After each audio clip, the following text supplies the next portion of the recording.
महाराष्ट्र में मची सियासी हलचल को देखकर तमाम तरह के सवाल महाराष्ट्र से खड़े होते हैं। जी हाँ, महाराष्ट्र में बीते काफी महीने पहले नवनीत राणा को लेकर जिक्र हो रहा था। नवनीत राणा जिन्होंने ठान ली थी कि भाई हनुमान चालीसा का पाठ करना है, लेकिन सीधे तौर पर ये देखने को मिला कि नवनीत राणा उसमें कामयाब नहीं हो पाए। लेकिन महाराष्ट्र में क्या जो कुर्सी का खेल दिखाई दे रहा है, या कुर्सी के खेल में जिस तरह बीजेपी इन्वॉल्व हो गई है, बीजेपी की बड़ी भूमिका है, तो क्या बीजेपी सीधे तौर पर राज ठाकरे को महाराष्ट्र का सीएम बनाना चाहती है?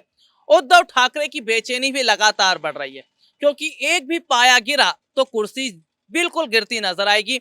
एक पाया टूटा यानी कुर्सी गई और उद्धव सीधे नीचे। यही वजह है कि उद्धव ठाकरे को इस वक्त डर है कुर्सी का, क्योंकि सीधे तौर पर महाराष्ट्र में जिस तरह से राज ठाकरे लगातार उद्धव सरकार पर निशाना साध रहे, उद्धव सरकार की बेचैनी बढ़ाने का सबसे बड़ा कारण तो राज ठाकरे। महाराष्ट्र में ठाकरे वर्सेस ठाकरे की लड़ाई हो रही है, लेकिन राज ठाकरे के कंधे पर बंदूक रखकर बीजेपी जो चला रही है, क्या वो वाकई कामयाब हो पाएगी? ये एक बड़ा सवाल है। दूसरा सवाल ये भी है कि बीजेपी जो सोच रही है, क्या वो प्लान कामयाब हो पाएगा?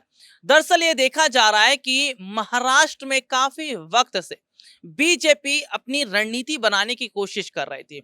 देवेंद्र फडणवीस भी पीछे नहीं है। जी हाँ, महाराष्ट्र के पूर्व मुख्यमंत्री देवेंद्र फडणवीस, सीधे तौर पर देखने को मिला कि देवेंद्र फडणवीस जो है, उन्होंने भी बीते कुछ समय पहले उद्धव सरकार पर जमकर निशाना साधा।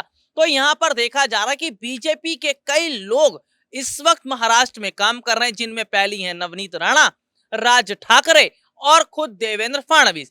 तो सीधे तौर पर ये तीनों पिलर हैं जो बीजेपी के लिए काम कर रहे हैं, और क्या ये तीनों पिलर एक साथ मजबूत होकर उद्धव सरकार की कुर्सी को हिला पाएंगे या फिर नहीं, एक बड़ा सवाल रहेगा। और सवाल ये है कि बीजेपी आखिरकार अगर प्लान में कामयाब हो पाती है तो किसको कुर्सी पर बिठाएगी?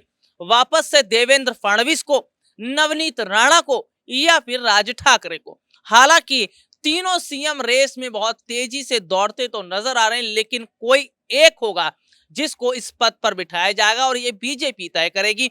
हालांकि यहाँ पर उद्धव सरकार लगातार कई बड़े कदम तो उठाती नजर आ रही है। इसके साथ ही ये भी देखा जा रहा है कि सरकार की बेचैनी महाराष्ट्र में बढ़ गई है। चलिए, आज के लिए इतना ही। आपसे फिर दोबारा मुलाकात होगी, तब तक के लिए इजाजत दीजिए। नमस्कार।